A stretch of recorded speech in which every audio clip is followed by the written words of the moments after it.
assigned topic is all about taking square roots quadratic equation. The case strategy in solving quadratic equations using the square root method. The general approach is to collect all x squared terms on one side of the equation while keeping the constants to the opposite side. After doing so, the next obvious step is to take the square roots of both sides to solve for the value of x.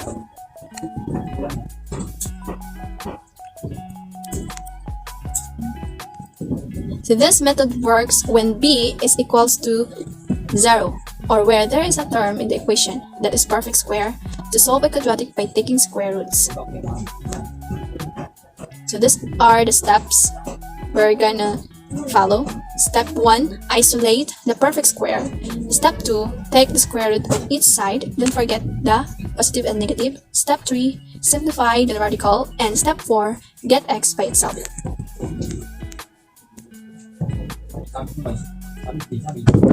Examples.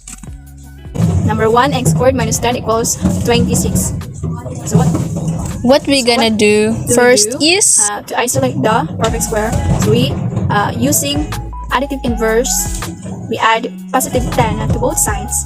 We have x squared minus 10 plus 10 equals 26 plus 10. The result is x squared equals 36. So isolate the perfect square. So take the square root of each side. Don't forget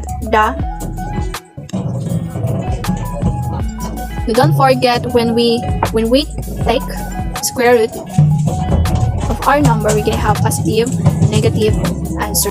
The perfect square is already isolated, so we're ready to take square root to both sides.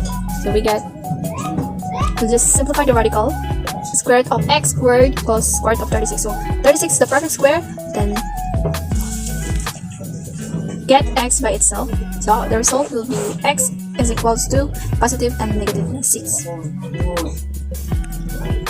So we have two value of x, which are, so our value of x, which are x is equals to positive 6 and negative 6.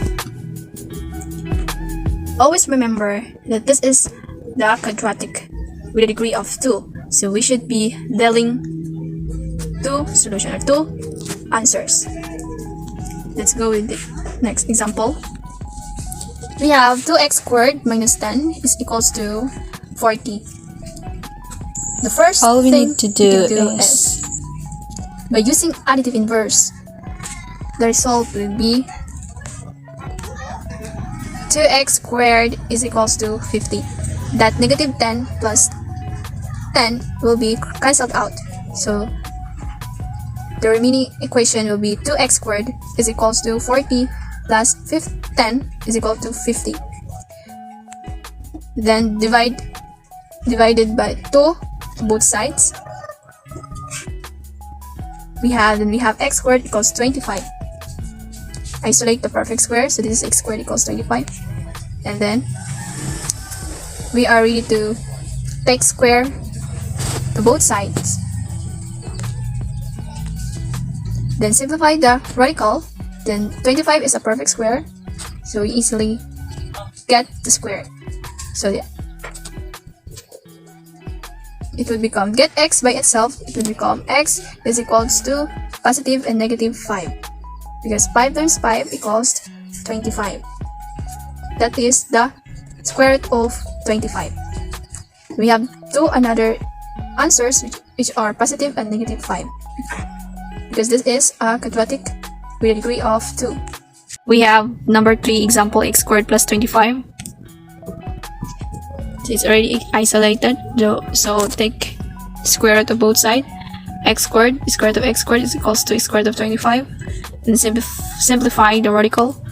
Then we have the value of x is equals to positive and negative 5. Because 25 is a perfect square, so the square root of that is 5. So we have two solutions. X is equals to negative 5 and x is equals to positive 5.